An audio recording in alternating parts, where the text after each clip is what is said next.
National desk का अंतर्राष्ट्रीय बाजार में कच्चे तेल की कीमतों में भारी गिरावट के चलते क्रूड पर लगाए जाने वाले आयात शुल्क से होने वाले नुकसान की भरपाई के लिए केंद्र सरकार ने पेट्रोल की कीमतों पर 10 रुपए और डीजल की कीमतों पर 13 रुपए प्रति लीटर एक्साइज दर बढ़ा दी है। हालांकि बढ़ी हुई दरों से जनता पर कोई बोझ नहीं पड़ेगा और देश में पेट्रोल और डीजल की कीमतें यथावत रहेंगी। मार्च महीने में इंडिया क्रूड बास्केट की कीमत $33.36 प्रति बैरल थी, जो अप्रैल में कम होकर औसतन $19.90 प्रति बैरल रह गई। कच्चे तेल की कीमतों में इतनी भारी गिरावट के चलते केंद्र सरकार को आयात शुल्क से होने वाले राजस्व का नुकसान हो रहा था। इसी नुकसान की भरपाई के लिए पेट्रोल और डीजल पर एक्साइज की दर बढ़ा दी गई है। वहीं सरकार ने पेट्रोल डीजल पर बड़ी एक्साइज ड्यूटी को लेकर सफाई दी है कि इसकी भरपाई तेल कंपनियों से की जाएगी। इसका आम आदमी पर कोई असर नहीं होगा। बता दें कि सरकार ने पेट्रोल डीजल पर एक्साइज ड्यूटी बढ़ा दी है।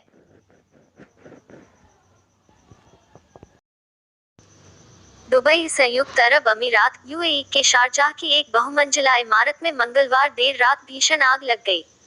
यह हादसा अल नहदा इलाके में हुआ। मिली जानकारी के अनुसार बिल्डिंग में मौजूद सभी लोगों को सुरक्षित बाहर निकाल लिया गया है, लेकिन बचाव कार्य और आग पर काबू पाने की कोशिशें अभी तक जारी हैं। आग इतनी भीषण थी कि इसकी लपटें आसमान में चारों ओर से दिखाई दे रही थी और पूरा इलाका लाल हो गया था। गल्फ न्यूज की रिपोर्ट के मुताबिक अल नहदा इलाके की एप्को टावर इमारत में यह हादसा हुआ। इसमें पार्किंग के अलावा 47 फ्लोर हैं। आग लगने के कारणों का अभी पता नहीं चल पाया है। आग बुझाने के लिए हाइड्रोलिक दमकल मशीनों को लगाया गया है। बता दें कि शारजाह यूएई की तीसरी सबसे बड़ी आबादी वाला शहर है और यहां बड़ी संख्या में प्रवासी भारतीय भी रहते हैं। International desk. अमेरिका के राष्ट्रपति डोनाल्ड ट्रंप ने मंगलवार को कहा कि देश में कोरोना वायरस का प्रकोप कम हो रहा है और यह युद्ध अब अगले चरण में पहुंच गया है, जो है देश को बहुत ही सुरक्षित, चरणबद्ध तरीके से तथा धीरे धीरे फिर से खोलना। ट्रंप ने फोनिक्स में हनीवेल इंटरनेशनल में अपनी टिप्पणी में कहा कि हमारे नागरिकों की प्रतिबद्धता के लिए उनका शुक्रिया। हमने खतरे को पार कर लिया है और असंख्य अमेरिकियों की जान बचा ली गई है। हमारा देश लड़ाई के अगले चरण में है। ट्रंप ने कहा कि देश को बहुत ही सुरक्षित, चरणबद्ध तरीके से और धीरे धीरे फिर से खोला जा रहा है।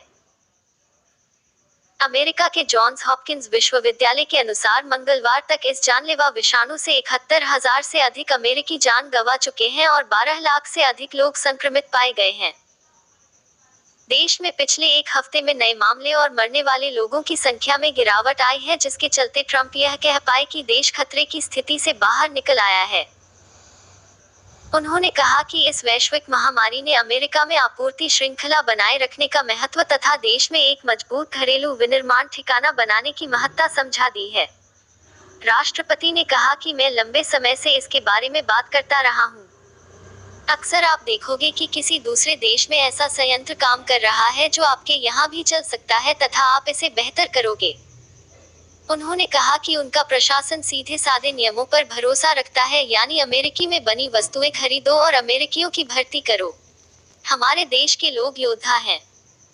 आपकी मदद से हम विषाणु को हरा देंगे और अमेरिकी दिल, अमेरिकी हाथों, अमेरिकी गौरव और अमेरिकी आत्मा के साथ महान और यशस्वी भविष्य का निर्माण करेंगे। मास्क बना रही हनीवेल फैक्ट्री के अपने दौरे का जिक्र करते हुए ट्रंप ने कहा कि वे उच्च गुणवत्ता के N95 मास्क बना रहे हैं। इससे पहले अमेरिका के मूल निवासियों के साथ बातचीत में ट्रंप ने कोरोना वायरस को कठोर दुश्मन बताया, लेकिन हम जीत रहे हैं और अपने देश को फिर से पटरी पर आते हुए देख रहे हैं। उन्होंने कहा कि लेकिन अभी मकसद हासिल नहीं हुआ है। ट्रंप ने कहा कि अमेरिका अब विभिन्न देशों की मदद कर रहा है, जिनमें उन्हें वेंटिलेटर्स जैसी आवश्यक चिकित्सा आपूर्ति मुहैया कराना शामिल है। उन्होंने कहा कि हमारे पास दुनिया के अन्य देशों के मुकाबले सबसे अधिक वेंटिलेटर्स हैं और जैसा कि आप जानते हैं, हम फ्रांस की मदद कर रहे हैं।